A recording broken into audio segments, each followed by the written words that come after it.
Lebanon में 17 सितंबर को Hezbollah members के पेजर में हुए सीरियल ब्लास्ट की जिम्मेदारी इजरायल ने 54 दिन बाद ली। प्रधानमंत्री नेतन्याहू ने माना कि उन्होंने ही इजरायल की सुरक्षा को लेकर हमले की मंजूरी दी थी। नेतन्याहू के प्रवक्ता उमर दोस्तरी ने कहा कि रविवार को हुई कैबिनेट बैठक में पीएम नेतन्याहू ने पुष्टि की।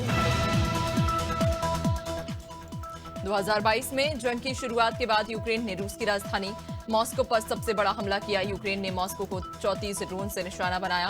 इस हमले की वजह से मॉस्को के 3 बड़े एयरपोर्ट से कई फ्लाइट्स को डायवर्ट करना पड़ा। एक रिपोर्ट के मुताबिक इस हमले में किसी तरह के जानमाल की हानि नहीं, हालांकि एक व्यक्ति घायल हुआ है। ब्रिटिश पीएम कीर स्टारमर पर हिंदुओं की भावनाओं को ठेस पहुंचाने का आरोप। ब्रिटेन में रहने वाले हिंदुओं ने आरोप लगाया कि स्टारमर के घर पर हुए दिवाली समारोह में नॉन वेज और शराब परोसी गई थी। ब्रिटिश हिंदू संगठन इनसाइट यूके ने इसे लेकर आपत्ति जताई। इनसाइट यूके ने कहा कि इस तरह के धार्मिक आयोजनों से पहले जस्टिस संजीव खन्ना देश के 51वें चीफ जस्टिस बन गए। आज राष्ट्रपति भवन में राष्ट्रपति द्रौपदी मुर्मू ने उन्हें शपथ दिलाई। Chief justice of India D Y Chandrachud 10 नवंबर को रिटायर्ड हो चुके। गौरतलब है कि जस्टिस खन्ना का कार्यकाल सिर्फ 6 महीने का होगा। 64 साल के जस्टिस खन्ना 13 मई 2025 को रिटायर होंगे। मध्य प्रदेश के उज्जैन में 66वां अखिल भारतीय कालिदास समारोह का आयोजन 12 से 18 नवंबर तक किया जा रहा। उपराष्ट्रपति जगदीप धनखड़ समारोह के मुख्य अतिथि होंगे। 12 नवंबर को समारोह का शुभारंभ होगा और शाम 7 बजे से सांस्कृतिक कार्यक्रम प्रस्तुत किए जाएंगे। फिर 13 नवंबर को महाकवि कालिदास के साहित्य में पंच महाभूत विमर्श पर आधारित। विदेश मंत्री एस जयशंकर ने ट्रंप की जीत के बाद भारत अमेरिकी रिश्तों को लेकर पहली बार प्रतिक्रिया दी। उन्होंने कहा कि ट्रंप की जीत पर दुनिया के कई देश चिंतित, लेकिन भारत ट्रंप के दोबारा राष्ट्रपति बनने से चिंतित नहीं। जयशंकर मुंबई में Aditya Birla group scholarship program के सिल्वर जुबली इवेंट में शामिल हुए। इस दौरान उन्होंने भारत और अमेरिकी रिश्तों को लेकर मध्य प्रदेश के जबलपुर से राज्यसभा सांसद सुमित्रा वाल्मीकि की तबीयत बिगड़ गई, जिसके बाद उन्हें अस्पताल में भर्ती कराया गया और जहां उनका इलाज जारी। वहीं लोक निर्माण मंत्री राकेश सिंह ने हॉस्पिटल पहुंचकर उनका हालचाल जाना। मंत्री ने मां नर्मदा से उनके शीघ्र स्वस्थ होने की कामना भी की।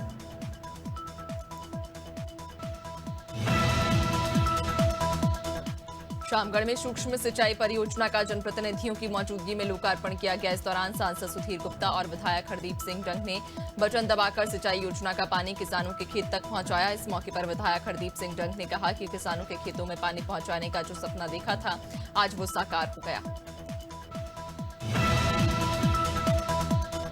केरल के राज्यपाल आरिफ मोहम्मद खान ने उत्तर प्रदेश के मुख्यमंत्री योगी आदित्यनाथ के बचोगे तो कटोगे वाले बयान का समर्थन किया। उन्होंने कहा, एकता का भाव सभी में होना चाहिए, इसमें कोई खास बात नहीं, ये गलत भी नहीं। राज्यपाल आरिफ मोहम्मद ने ये बात रविवार को भोपाल में कही।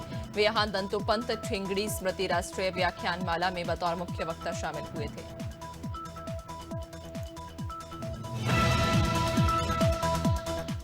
गोरखपुर में मुख्यमंत्री योगी आदित्यनाथ ने जनता दरबार लगाया और मुख्यमंत्री ने आम लोगों की समस्याएं सुनी और उन्हें जल्द से जल्द उसका समाधान करने का आश्वासन दिया। इस दौरान सीएम ने अधिकारियों को 2 टूक शब्दों में निर्देश दिए। हर शिकायत के निराकरण की समय सीमा होनी चाहिए। किसी भी तरह की शिकायत हो, अधिकतम 15 दिन में उसका निराकरण करें।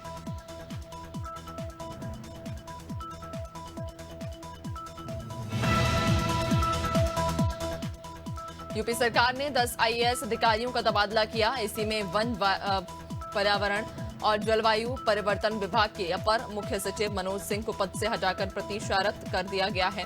माना जा रहा कि एनजीटी के जरिए गंगा में गंदगी को लेकर किए गए तल्ख सवाल के बाद एसीएस मनोज सिंह पर एक्शन लिया गया। महाराष्ट्र की सभी 288 विधानसभा सीटों पर 20 नवंबर को वोटिंग होने से पहले कांग्रेस ने बगावत करने वाले नेताओं के खिलाफ बड़ा एक्शन लिया। कांग्रेस ने 28 बाकी उम्मीदवारों को पार्टी विरोधी गतिविधियों के कारण 6 साल के लिए निलंबित कर दिया। ये सभी महाविकास अघाड़ी के आधिकारिक उम्मीदवारों के खिलाफ मैदान में हैं। मध्य प्रदेश में 1 लाख सरकारी पदों पर भर्ती की प्रक्रिया जनवरी 2025 से प्रारंभ होगी। मुख्यमंत्री डॉक्टर मोहन यादव ने सभी मंत्रियों को स्वयं इस कार्य को देखने और समय सीमा के भीतर प्रक्रिया सुनिश्चित करने के लिए कहा। तो मुख्य सचिव अनुराग जैन ने सभी विभागों से रिक्त पदों की जानकारी मांगी। इसके अलावा 31 मार्च 2025 तक होने वाले रिक्त पदों की भी जानकारी मांगी। मध्य प्रदेश का इंटरनल नक्शा बदलने वाला, यानी कि राज्य के जिले और संभागों की सीमाएं एक बार फिर नए सिरे से तय की जाएंगी। इस बार 3 नए जिले और एक नया संभाग बनाने की तैयारी, कुछ नई तहसील बनाने और कुछ तहसीलों को दूसरे जिले में शामिल करने का भी प्रस्ताव।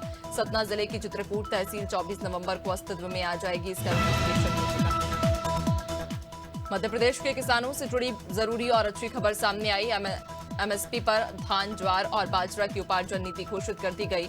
सरकार धान 2300, ज्वार 3371 और बाजरा 2625 रुपए क्विंटल एमएसपी की दर पर खरीदेगी। उपार्जन की प्रक्रिया 22 नवंबर से शुरू होगी। जबलपुर में योगमणि स्वर्गीय डॉक्टर उमिलाताई जामदार स्मृति प्रसंग के अवसर पर आरएसएस प्रमुख डॉक्टर मोहन भागवत ने अपने विचार रखे। उन्होंने विश्व के संदर्भ में पाश्चात्य विचारधारा पर कहा कि जो भी विकास हुआ था अधूरा ही रहा। धर्म और राजनीति की अवधारणा को व्यवसाय बना लिया है। जबलपुर के कटंगी थाना क्षेत्र में एक भाई ने अपनी ही छोटी बहन की हत्या कर दी। बहन की एक युवक से दोस्ती थी। इसी बात को लेकर दोनों के बीच विवाद हुआ। नाबालिग ने त्रिशूल से हमला कर अपनी बहन को गंभीर रूप से घायल कर दिया, जिसके बाद उसे सरकारी अस्पताल ले गए, जहां डॉक्टरों ने उसे मृत घोषित कर दिया। फिलहाल पुलिस मामले की जांच कर रही है।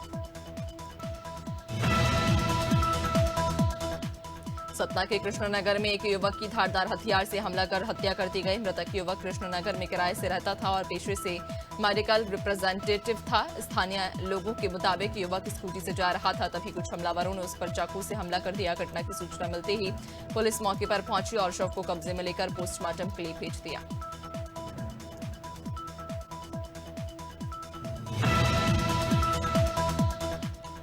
राजगढ़ जिले के लसुड़ली महाराजा गांव में 3 दिन से लापता बुजुर्ग महिला का शव जंगल में मिलने से सनसनी फैल गई। महिला के शरीर पर चोट के निशान थे, साथ ही कान के सोने के आभूषण गायब थे। परिजनों का कहना कि शुक्रवार को एक अज्ञात युवक भंडारे का बोलकर उसे अपने साथ ले गया और फिर वापस नहीं लौटा। फिलहाल पुलिस मामले की जांच कर रही।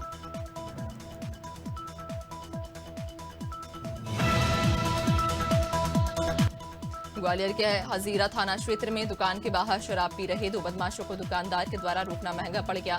नाराज बदमाश ने अपने साथी के साथ मिलकर दुकानदार पर फायरिंग कर दी, जिसके चलते दुकानदारों को अपनी जान बचाने के लिए दुकान के अंदर भागना पड़ा। वहीं पुलिस ने फरियादी की शिकायत पर दोनों बदमाशों के खिलाफ मामला दर्ज किया। शिवपुरी की पिछौर थाना पुलिस ने 5 नवंबर को दिन दहाड़े हुई युवक की हत्या के मामले में बड़ी सफलता मिली है। पुलिस ने गोली मारकर हत्या करने वाले 2 आरोपियों को गिरफ्तार किया। आरोपियों पर 10-10 हजार का इनाम था। आरोपियों ने जमीनी विवाद को लेकर बदरवास गांव में दिन दहाड़े एक व्यक्ति की गोली मारकर हत्या कर दी थी।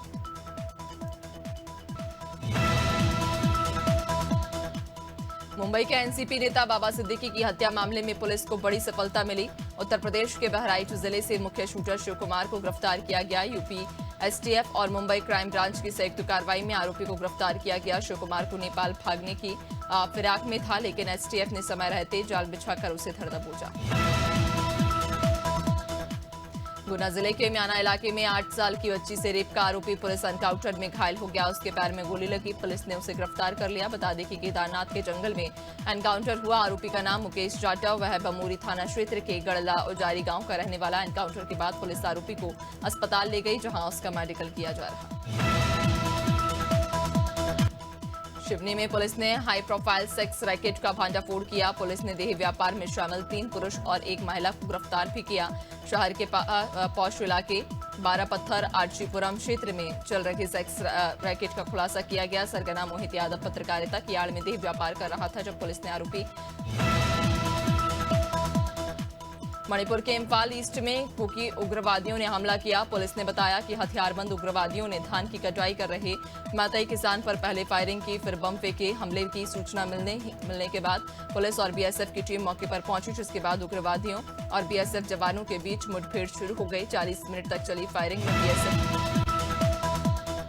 बैतूल के सबसे व्यस्त इलाके लल्ली चौक पर 2 पक्षों के बीच विवाद हो गया, जिसका वीडियो सामने आया। इसमें 3 युवक हाथों में तलवार लेकर दिन दहाड़े कुछ लोगों पर हमला करने की कोशिश करते हुए दिखाई दिए। इस दौरान एक युवक घायल हो गया। कोतवाली पुलिस ने मामले में कुछ लोगों पर एफआईआर दर्ज की। फिलहाल पुलिस मामले की जांच कर रही है।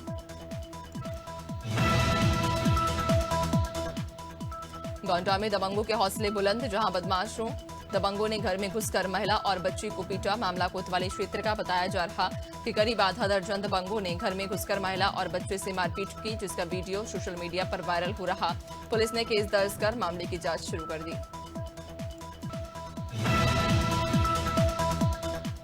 खरगोन में मनावर से देवास लौटते समय एक कार सवार परिवार पर अज्ञात बदमाशों ने हमला कर दिया। महिला का आरोप कि बदमाशों ने कार के कांच फोड़ दिए और पेट्रोल डालकर जलाने का प्रयास किया। घटना काका कड़ंदा पुलिस चौकी की। कार में महिला, पुरुष और बच्चों समेत कुल 9 लोग सवार थे। बदमाशों ने मारपीट कर 5,000 रुपए की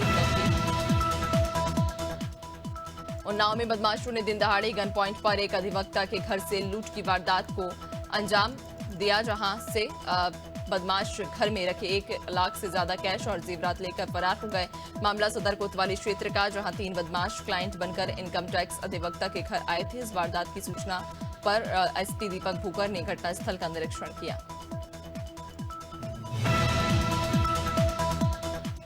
दमोह में बीना कटनी ट्रैक पर ट्रेन से गिरकर 2 युवकों की मौत हो गई। सूचना मिलते ही बांदकपुर चौकी प्रभारी पुलिस टीम के साथ मौके पर पहुंचे, साथ ही डायल 100 भी मौके पर मौजूद रही। इस बीच रेलवे ट्रैक से शव उठाने के दौरान दूसरी ट्रेन की चपेट में आने से चौकी प्रभारी एएसआई राजेंद्र मिश्रा का हाथ कटकर अलग हो गया। वहीं 100 डायल पायलट के सिर और हाथ में गंभीर चोट लगी।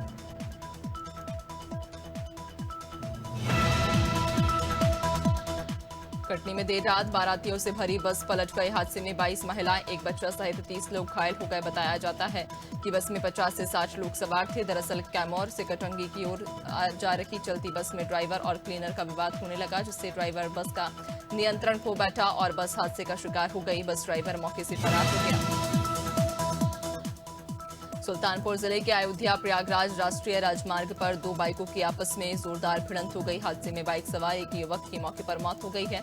वहीं दूसरा युवक गंभीर रूप से घायल, जिसे अस्पताल में भर्ती कराया गया। जानकारी के मुताबिक बाइक सवार युवक मजदूरी करके घर वापस लौट रहा था, तभी यह हादसा हुआ। भानपुर में गैस रिफिलिंग के दौरान एक कार में अचानक आग लग गई। घटना बाबुल्दा गांव की। एक युवक अपनी कार में गैस रिफिलिंग के लिए एक दुकान पर पहुंचा था, तभी रिफिलिंग के दौरान कार में अचानक आग भड़क उठी। देखते ही देखते कार आग का गोला बन गई और लोगों ने कड़ी मशक्कत के बाद आग पर काबू पाया।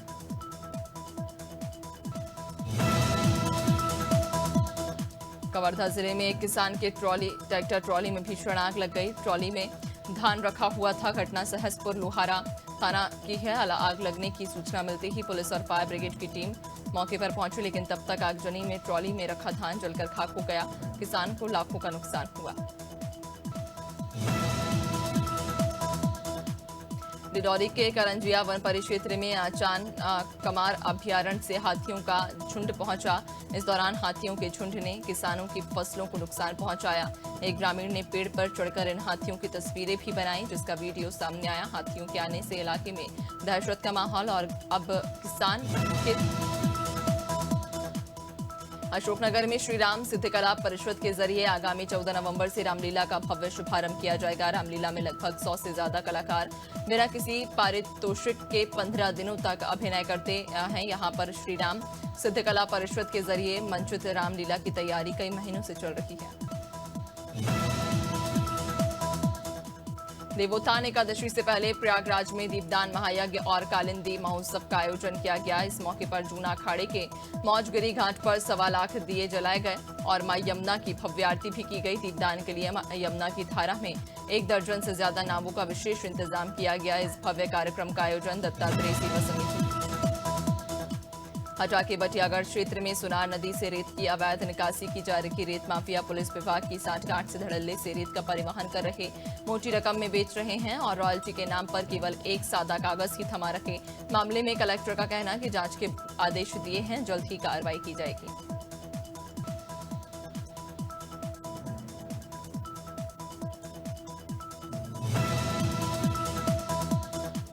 शेयर बाजार में आज बढ़त देखने को मिल रही। सेंसेक्स 300 अंक से ज्यादा की बढ़त के साथ 79,800 के स्तर पर कारोबार कर रहा।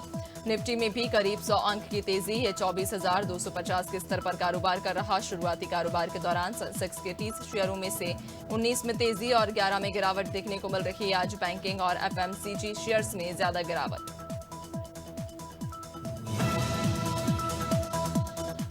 सोने की कीमतों में आज गिरावट देखने को मिली। India bullion and jewellers association के मुताबिक 10 ग्राम 24 कैरेट गोल्ड का भाव 355 रुपए गिरकर 77,027 रुपए पर आ गया। इससे पहले इसके दाम 77,382 रुपए प्रति 10 ग्राम थे। चांदी की कीमत में भी आज गिरावट रही है। 200 गकी बहरहा में साउथ अफ्रीका ने दूसरे T20 इंटरनेशनल में भारत को 3 विकेट से हरा दिया। टीम इंडिया ने टॉस गंवाकर पहले बैटिंग करते हुए 20 ओवर में 6 विकेट पर 124 रन बनाए। साउथ अफ्रीका ने 125 रन का टारगेट 19 ओवर में 7 विकेट खोकर हासिल कर लिया।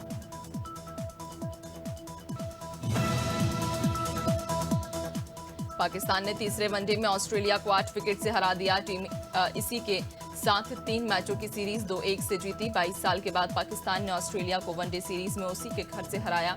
इससे पहले साल 2002 में हराया था। पर्थ में पाकिस्तान ने टॉस जीतकर पहले बॉलिंग का फैसला किया। ऑस्ट्रेलिया की टीम 31.5 में अमेरिका की कोको गॉफ ने चीन की झेंग किनवेन को हराकर पहली बार WTA फाइनल्स का खिताब जीत लिया। गॉफ ने खेले गए फाइनल में शानदार वापसी करते हुए पेरिस ओलंपिक चैंपियन जिंग के खिलाफ 3-6, 6-4, 7-6 से जीत दर्ज की है। बॉजा गावस्कर ट्रॉफी से पहले टीम इंडिया के कोच ने किसी तरह के दबाव से इनकार किया।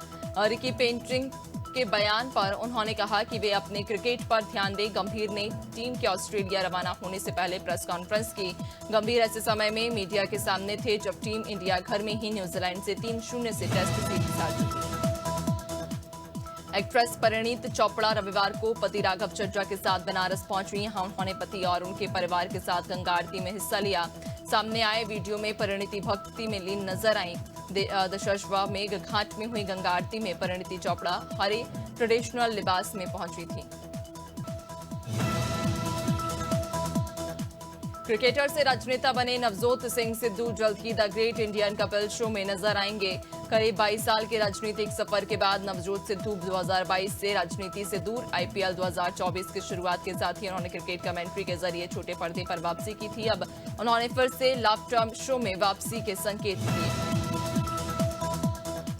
राजस्थान में लोगों को तेज सर्दी के लिए अभी इंतजार करना पड़ेगा। अमूमन नवंबर के दूसरे सप्ताह से तेज होने वाली सर्दी इस सीजन में तीसरे सप्ताह के आखिरी दिनों से होने की संभावना।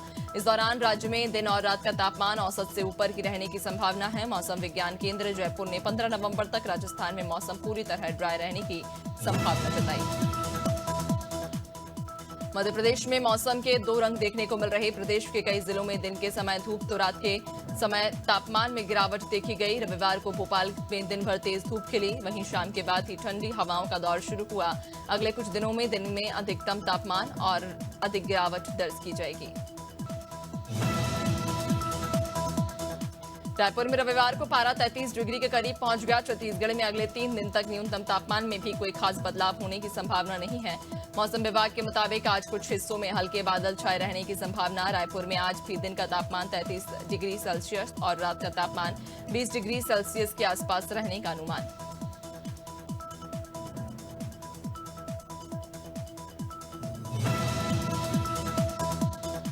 बिहार में कई जिलों की हवा दूषित हो गई। हवा में नमी बढ़ने के कारण धूल कण की मात्रा बढ़ गई। इससे हवा की क्वालिटी खराब हो गई है। पिछले 24 घंटों में सीवान का AQI सबसे ज्यादा 296 दर्ज किया गया। इसके अलावा पटना का 209, मुजफ्फरपुर का 208, बक्सर का 203 गया 155 और बिहार शरीफ का 153 दर्ज किया गया।